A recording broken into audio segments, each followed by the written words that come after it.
네, 오늘 욥기 7강을 같이 공부하도록 하겠습니다. 우리가 지난주까지 이제 욥과 빌닷의 2차 논쟁을 공부했습니다. 그러니까 늘 말씀드렸다시피 그렇습니다. 엘리바스, 그다음에 빌닷, 그리고 소발이잖아요.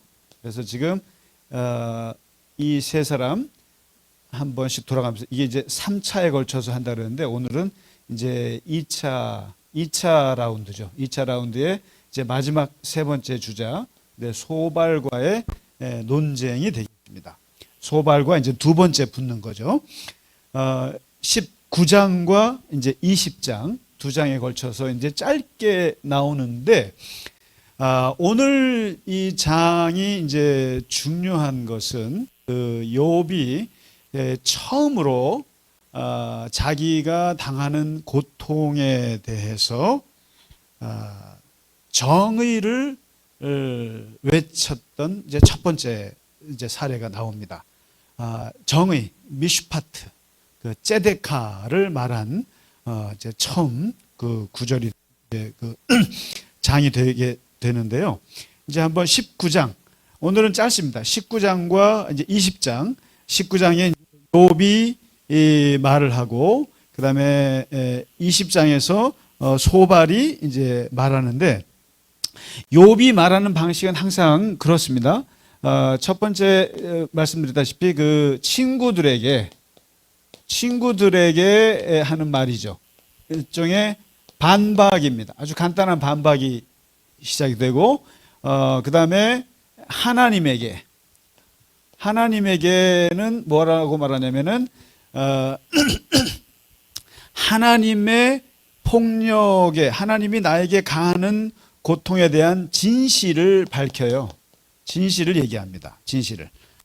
하나님이 나를 어떻게 때린다라는 것을 이제 가감없이 말을 하고, 세 번째, 이로 인하여 이제 세 번째는 나에게 말하는 거죠. 나에게 입혀진 나의 피해 상황, 나의 고통의 상황을 얘기합니다. 이제 이런 구도로 지금 계속 욥은 얘기합니다. 그러다가 이제 여기는 기도도 들어가고 이제 그렇게 하는데 오늘은 특별히 여기 하나가 더 들어가죠. 그런데 이 네 번째 그 친구들에게 다시 말합니다. 다시 친구들에게 다시 말하는데 뭘 말하냐면 희망을 말합니다. 희망. 아주 독특한 오늘 구도인데요. 한번 보실까요? 19장을 이제 욥이 지난주에 이제 빌닷의 그 잔인한 말을 들었지 않습니까? 이 악인은 결국 이렇게 망한다. 하나님을 모르는 너는 그렇게 망하게 될 것이다 라고 이제 얘기를 들으니까 또 다시 19장 1절에서 6절까지 친구들에게 이번엔 더 세게 말합니다. 욥이 말하는데 너희가 내 마음을 괴롭히며 말로 나를 짓부수기를 어느 때까지 할래? 어느 때까지 나 마음을 자꾸 괴롭히고 그렇잖아요. 지금 계속 표적 설교를 해서 악인은 그렇게 해서 망한 거야. 그리고 너는 그래서 안 된 거야. 하고 아주 얼마나 많은 수사들을 씁니까? 그리고 나를 짓부수기를 어느 때까지 하겠느냐. 너희가 10번이나 나를 학대하고도 부끄러워 아니하는구나. 이제 10번이라고 말을 했어요. 10번이나 나를 학대했다. 이게 뭔 말입니까? 계속 나를 정죄한다는 거죠. 나를 계속 정죄하고 한마디 위로 없이 계속 학대하면서도 그것을 부끄러워하지 않는구나. 그러면서 4절에 이렇게 얘기를 해요. 그래, 비록 내가 허물이 있다 할지라도 허물이 있다고 치자. 그러나 그 허물이 내게만 있느냐. 이게 뭘 말합니까? 참으로 너희는 잔인한 것이 역지사지에 대한 이 개념이 전혀 없는 거 아니냐. 역지사지 뭐예요? 입장을 바꿔놓고 생각하는 그 공감 능력이라고는 1도 찾아볼 수 없는 게 너희들이다. 아니, 내가 허물이 있지만, 허물이 있을 수 있죠. 그러나 그 허물이 나에게만 있느냐.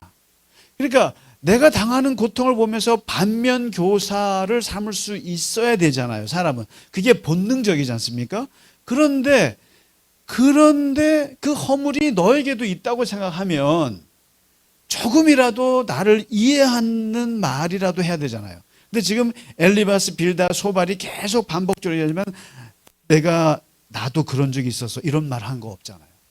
나도 너처럼 그렇게 죄를 지은 적이 있어라고 말한 사람 없어요, 지금. 그래서 잔인한 위로자라고 하는 거예요. 우리가 정말 괜찮은 위로자면, 나도 그런 적 많이 져봤어. 나도 그런 일 많이 해봤어. 그러니까 나도 이해하는데 그래도 너 그러면 안 돼. 이렇게 나가야 되는 건데 이 역지사지란 말이에요. 근데 너희는 그런 게 없다는 거예요. 허물이 내게만 있냐? 너들도 있을 거 아니냐. 너도 하나님 앞에서 다 인간, 부족한 인간인데 그렇다면 적어도 나에게 이렇게 학대할 수는 없는 거지. 이렇게 마음을 괴롭게 해서는 안 되는 거지. 사람을 짓부수는 건 아니지. 그러면서 5절에 말하잖아요. 너희가 참으로 나를 향하여 자만하며 그리고 내게 수치스러운 행위가 있다고 증언하려면 하려니와 좋다. 너희가 정말 교만해가지고 내게 혹시라도 수치스러운 일이 있었다면 그것을 막 증언하려면 해라 이거예요. 좋다. 너네는 도저히 역지사지적 그런 관점이라고는 찾아볼 수 없는 인간이니까 나는 아예 포기하고 이 교만한 인간들이니까 그렇게 나한테 하려면 해라는 거예요. 그러나 6절에 말하죠. 하나님이 나를 억울하게 하시고 자기 그물로 나를 애워싸신 사실만큼은 알아야 할 것이다. 그럽니다. 이제 이런 거예요. 지금 세 친구들은 하나님의 변호사예요. 쉽게 말하면. 그리고 욥은 하나님을 고발하는 사람이에요. 하나님을 고발합니다. 이거 뭔가 천상회의 하늘에서 뭔 일이 있었어. 그리고 뭔가 하나님이 나를 갖고 장난치는 거야.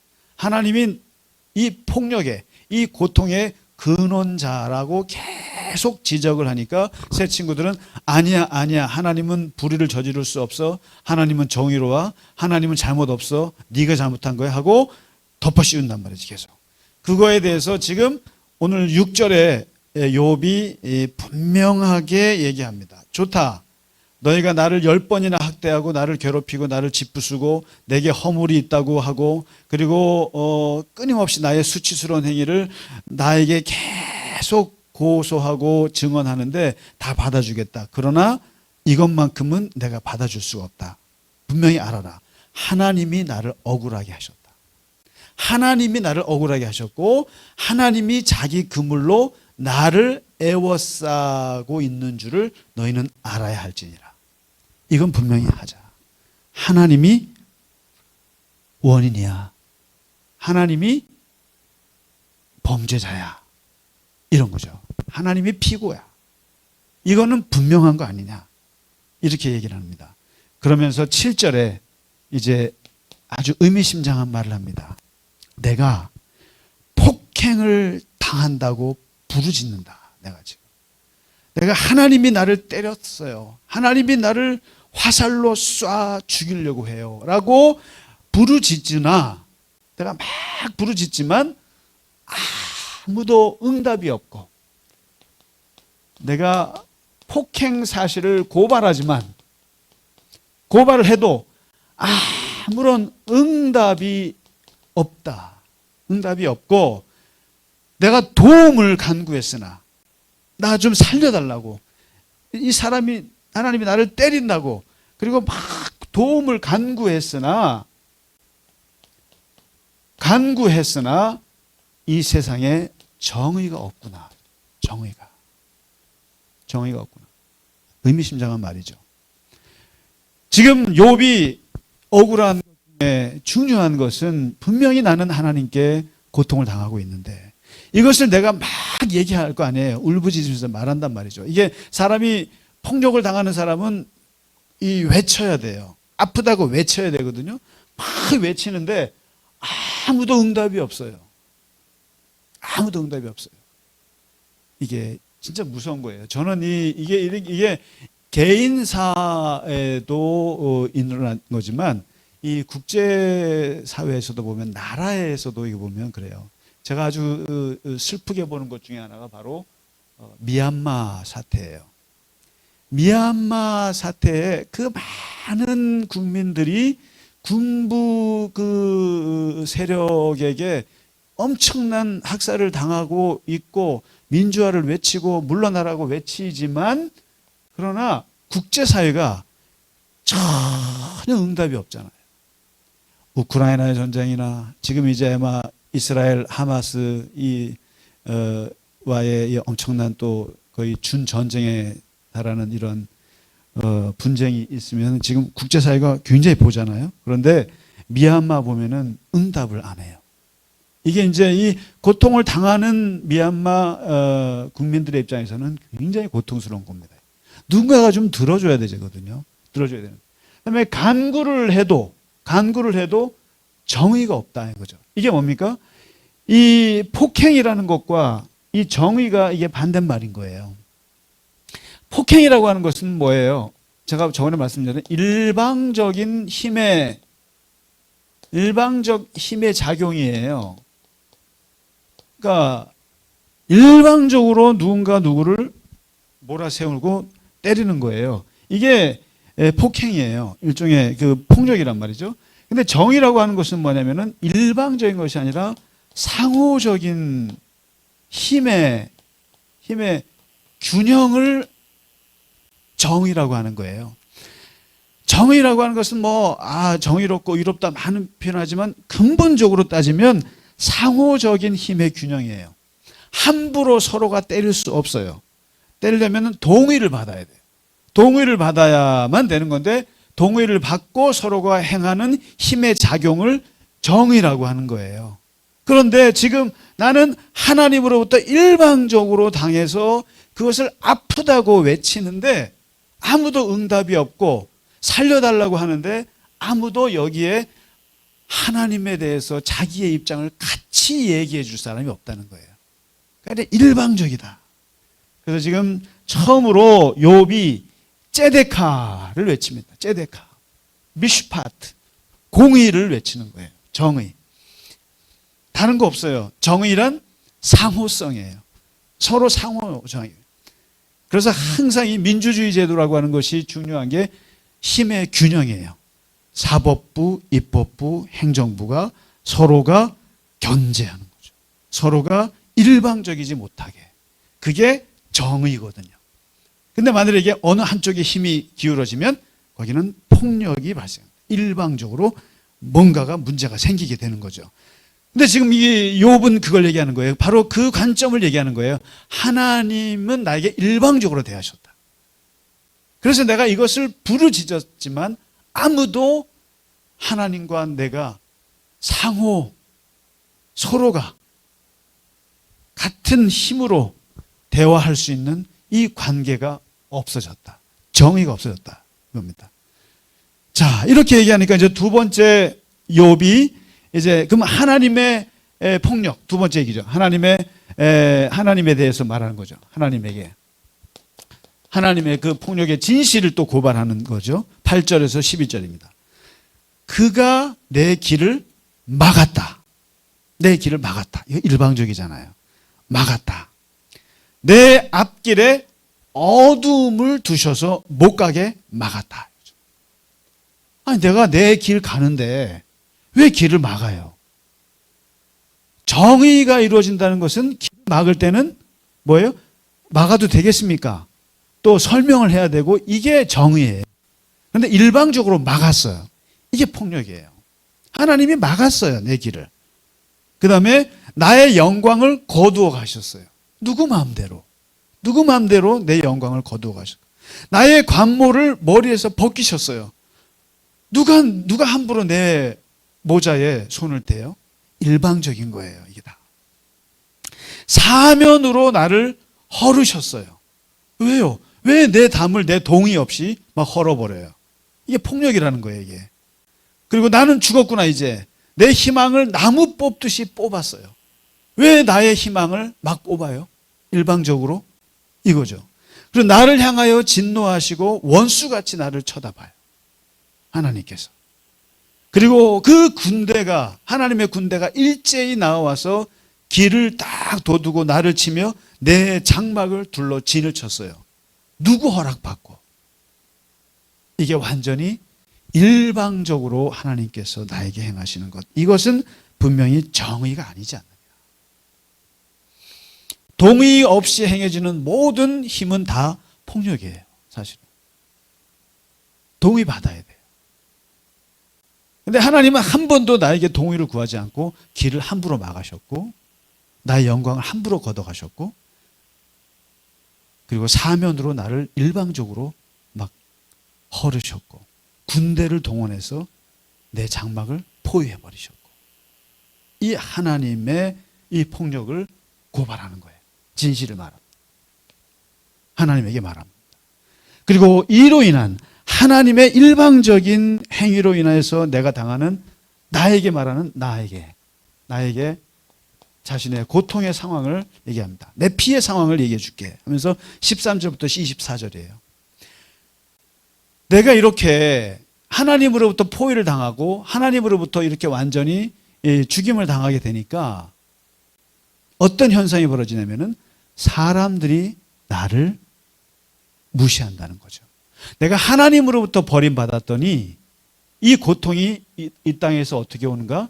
사람으로부터도 버림을 당하게 됐다. 그 얘기를 합니다. 나의 형제들이 나를 멀리 하더라. 나의 형제들이 나를 아는 모든 사람이 나를 낯선 사람 보듯이 하더라. 그리고 내 친척은 나를 버리더라. 그리고 내 집에 있던 여종들이 나를 낯선 사람 보듯이 여기다. 그리고 마치 타국 사람처럼 보더라. 웬 외국인이 오셨어요? 여종이 그러더라는 거예요. 내가 종을 불러도 대답을 안 해. 대답을 안 하고 내 입으로 그에게 오히려 간청하게 생겼어. 내 아내도 내 숨결을 싫어해. 숨 쉬는 것도 꼴보기 싫어하는 거예요. 숨 쉬는 것도 싫은 거예요. 여러분 이런 말 안 하잖아요. 너무 싫으면 숨소리도 듣기 싫다고. 근데 이게 욥이 지금 처음 한 말이에요. 욥기에. 아내도 내 숨결을 싫어하고 내 허리와 자식들도 나를 가련하게 여기는구나. 이 말을 가지고 혹시라도 자식들이 살아있는 거 아닌가? 이건 아니에요. 수사적 표현이라고 보시면 돼요. 자식들도 나를 우습게 생각한다. 어린아이들까지 나를 업신여기고 내가 일어나서 걸으면 조롱하고 앉아있다. 동네 아이들이요. 나의 가까운 친구들이 나를 미워하고 내 사랑하는 사람들이 돌이켜 나의 원수가 다 됐어요. 이게 뭡니까 지금? 하나님께서 나에게 이렇게 고통을 주심으로써 나는 이 세상 사람들로부터도 모든 관계가 다 역전되고 깨어졌다. 그렇게 나를 존경하던 사람들, 가까이 있던 사람들, 내가 돈 많고 부자일 때 그렇게 찾아오던 사람들, 맨날 나한테 굽실거리던 종들 다 고개 뻣뻣이 들고 우습게 생각하고 조롱하고 말 듣지도 않고 누가 오셨어요? 이러고 앉아있고 완전히 세상 사람들이 나를 완전히 무시해. 이 사회적 관계의 파괴. 이거 굉장한 괴로움입니다. 특히 여러분 명예를 중요하게 생각하면서 사는 사람들은 못 살아요. 못 살아요. 무시당해서는 못 살아요. 사람들이 나를 우습게 생각하고 경멸하면 못 삽니다. 지난번에 그랬잖아요. 사람들이 자살하는 제1원인이 바로 수치심이라고. 수치심. 누군가에게 모욕을 당했을 때 사람은 죽고 싶은 거예요. 근데 지금 욥이 완전히 딴판이 된 세상 사람들을 얘기합니다. 나를 이렇게 무시하는구나. 내 피부와 살이 뼈에 붙었고 남은 것은 잇몸밖에 남지 않았다. 그러면서 말합니다. 나의 말이 곧 기록되었으면 책에 씌어졌으면 철필과 납으로 영원히 돌에 새겨졌으면 좋겠노라. 내 이 고통을 누군가가 기록해 주었으면 좋겠다. 이 기록을 좀 해줬으면 좋겠다. 내 이 아픈 것 등을 누군가가 좀 기억해 주고 기록해 놨으면 좋겠다. 얼마나 아프면 이렇게 얘기하는 거죠. 그런데 오늘 19장에서는 욥이 새로운 이야기를 합니다. 지금 그러잖아요. 나의 친구들에게 반박했죠. 하나님에게 진실을 고발했죠. 나에게 자신의 피해 상황을 얘기했죠. 그 다음에 네 번째, 오늘은 희망을 얘기합니다. 그래도 정의가 없다는 얘기를 처음 하면서 동시에 희망을 얘기하는데 25절부터 말합니다. 내가 알기에는 나의 대속자가 살아계시니 마침내 그가 땅 위에 서실 것이라. 나는 믿기에 이 대속자가 살아있기에 마침내 그가 땅 위에 설 것이다. 언젠가 설 것이다. 이 하나님이죠. 내 가죽이 벗김을 당한 뒤에도 내가 육체 밖에서라도 하나님을 보리라. 멋있는 말이죠. 육체 밖에서 뭐예요? 죽은 이후에라도 나는 하나님을 보리라. 가죽이 벗김을 당하기 이게 죽는다는 거 아닙니까? 그리고 내가 육체 밖에서 하나님을 보리라. 이거는 구약 욥기의 그 시대 상황에서는 불가능한 얘기인 거 아시죠? 뭐냐면 죽은 다음에는 하나님을 못 봐요. 구약의 내세관은 그렇습니다. 죽은 다음에 그들은 천국과 지옥으로 가는 게 아니에요. 구약에서는. 적어도 욥기의 생각 속에는 죽으면 그냥 음부로 내려가는 거란 말이에요. 음부로 내려가요. 이건 지옥이 아니에요. 그냥 죽음의 세계예요. 차가운 세계예요. 어둠의 세계로 그냥 잠자러 가는 건데 죽은 다음에도 내가 육체 밖에서 하나님을 보리라.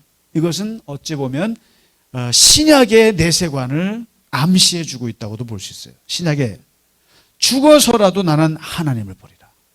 여러분이나 저나 우리는 죽으면 하나님을 본다고 믿지 않습니까?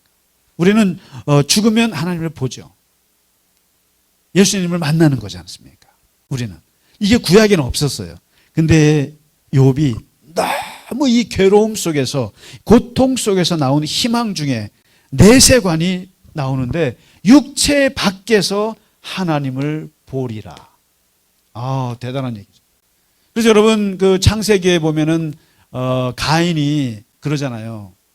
가인이 내가 이제 하나님을 볼 수가 없구나. 살인하고 나서 하나님 이 땅에서 뵐 수가 없구나. 뭡니까? 죽는다는 얘기예요. 그러니까 이 유대교의 내세관은 하나님을 만나는 것은 현세 살아있을 때만 하나님과 만나는 거예요. 죽어서는 하나님하고 이별이에요. 그런 거거든요. 그런데 그리고 그 히스기야도 기도하잖아요. 자기가 죽음의 선고를 받았을 때 이제는 다시는 이 땅에서 하나님을 보지 못하겠구나. 근데 우리는 이해가 안 되잖아요. 죽어서 하나님 볼 텐데 아니에요. 죽어서 하나님 못 봐요. 욥도 마찬가지예요. 죽어서도 하나님을 못 보는 내세관을 가지고 사는 사람인데 그 시대에 이런 말을 한다는 건 혁명적인 얘기죠. 육체 밖에서 나는 하나님을 볼 거야. 뭐예요? 이게 지금 얼마나 하나님에 대해서 사무친 감정인 것을 보여주는 거예요. 나는 죽어서라도 하나님 볼 거야. 왜 나를 때렸는지, 왜 나를 이렇게 폭력을 가하셨는지 나는 육체 밖에서 가서라도 볼 거야. 굉장한 얘기입니다. 이것은. 내가 그를 보리니 그러잖아요. 27절에 나는 그를 볼 거야. 보리니 나는 그를 보리니 내 눈으로 그를 보기를 낯선 사람처럼 하지 않을 것이다. 나는 늘 보던 분처럼 하나님 볼 거야. 무서운 얘기하는 거예요 지금. 그리고 너희는 칼을 두려워할지니라 분노는 칼의 형벌을 부르나니 너희가 심판장이 있는 줄을 알게 되리라. 심판장. 자 보세요. 이게 지금 아까 그러잖아요. 욥이 오늘 처음으로 내가 폭행을 당해도 정의가 없는 시대구나라고 얘기를 했잖아요. 그러면서도 희망을 갖는 거예요. 바로 이게 정의의 세상인 거예요. 정의예요. 분명히 나의 폭행에 대해서는 대속자가 있을 것이다. 그리고 이것을 폭행을 행하신 하나님은 내가 죽어서도 육체 밖에서도 하나님을 만날 것이다. 분명히 하나님을 대면할 거야. 난 만날 거야. 볼 것이야. 그리고 이 내가 당하는 고통에 대해서 옳고 그름을 분명히 말해줄 심판장이 계실 거야. 분명히 옳고 그름을 가려줄 거야. 이것을 알게 되리라. 누구요? 친구들에게 하는 말이에요. 분명히 누군가 하나님이 나타나셔서 하나님이 분명히 심판해 주실 거야. 그분이 잘못했던, 그분이 누가 잘못했던 분명히 밝힐 것이고 나는 그분을 볼 거야. 죽어서라도. 무서운 얘기합니다. 자, 이렇게 얘기하니까 마지막 소발이 세 번째 주자, 소발과의 2차 논쟁이 벌어지는데 그 말을 듣고 너무 초조한 거예요. 내가 너무 초조해서 내가 말을 참지 못하겠구나. 내가 나를 부끄럽게 하는 책망을 들었으므로 나의 슬기로운 마음이 내가 나로 대답하게 하는구나. 내가 너에게 대답해야겠어 하면서 말하죠. 알지 못하느냐? 예로부터 사람이 이 세상에 생긴 때로부터 하면서 바로 말한다. 악인, 또 악인 얘기예요. 또 악인. 또 악인이 이긴다는 자랑, 악인이 이긴다라는 거 잠시고 경건하지 못한 자의 즐거움도 잠시야. 너는 지금 뭐예요? 악인이자 경건치 않은 사람을 말합니다. 또 얘기해요. 그의 존귀함이 하늘에 닿고 그 머리가 구름에 비칠지라도 아주 이번에 아주 그냥 아주 그 더러운 얘기를 하는데 7절에 자기의 똥처럼 영원히 망할 것이다. 야, 악인은 자기가 싼 똥처럼 썩어 없어질 것이다. 어떻게 똥이란 말을 여기서 합니까? 영원히 망할 것이다. 그를 본 눈이 다시 그를 보지 못할 것이고 그리고 마치 밤에 보는 환상처럼 사라질 것이고 그리고 그 자식들은 가난한 자에게 은혜를 구할 것이고 얻은 재물을 결국 자기 돌려줄 것이고 결국에는 죽게 될 것이고 그리고 음식을 먹어도 창자 속에서 변하여 뱃속에서 독사의 쓸개가 되어서 독이 될 거다. 그리고 재물을 삼켰을지라도 토할 거다. 그리고 독사의 독을 빨고 뱀의 혀에 죽을 거다. 다 음식이 독이 되고 재물이 다 독이 된다는 거예요. 그리고 수고하여 얻은 것을 삼키지 못할 것이고 결국 돌려줄 것이고 매매하여 얻은 재물로 즐거움 삼지 못하리. 그러니까 완전히 지금 소발이 또다시 저주의 설교를 하는 거예요. 저주의 설교를 하는데 그 원인이 무엇이냐? 악인은 먹어도 토하고 그게 다 독이 되고 제 자식들이 다 빌빌거리고 이렇게 되는 원인이 19절에 밝히죠.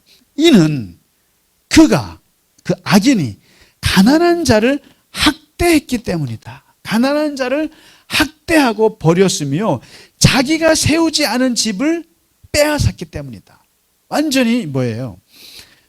가난한 자를 학대하고 그리고 자기가 돈 들여서 세운 집이 아니라 남이 세우는 집을 빼앗고 이렇게 불의를 행했기 때문에 그 악인은 결국 똥처럼 영원히 망할 거야. 이게 누구예요? 욥 너야.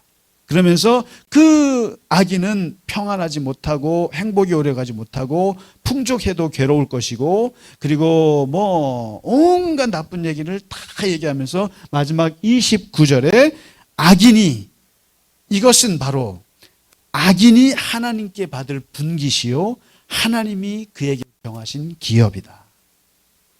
이것은 하나님의 필경 악인을 향하신 하나님의 분깃이야. 너에게 준 몫이야. 인과 응보야. 그리고 하나님의 정하신 기업이야. 너가 가난한 자를 학대했고 그리고 네가 세우지 않은 집을 빼앗았기 때문에 불의를 행했기 때문에 하나님께서 다 빼앗는 거야. 이것은 하나님의 정말 인과 응보의 결과야 하면서 얘기합니다. 그러면서 정의가 없다고 그리고 심판장이 나타나실 거라고 그래. 바로 그 심판장이 바로 이렇게 악인을 처벌할 거야. 그 악인이 누구예요? 욥 너야 하면서 또다시 욥을 또 진뭉개는 말을 합니다. 자, 오늘 바로 욥과 소발의 2차 논쟁. 내가 폭행을 당해 부르짖으나 응답이 없고 정의가 없구나. 모든 게 다 일방적이구나 라고 외치는 그러면서도 언젠가 하나님이 심판장이 되셔서 분명히 옳고 그름을 심판할 것이고 나는 그 하나님을 직접 내 두 눈으로 볼 것이다 라고 하는 의지를 강하게 드러낸 장이 되겠습니다. 네, 오늘 욥기 7강 공부를 마치도록 하겠습니다. 네, 고생 많으셨습니다. 감사합니다.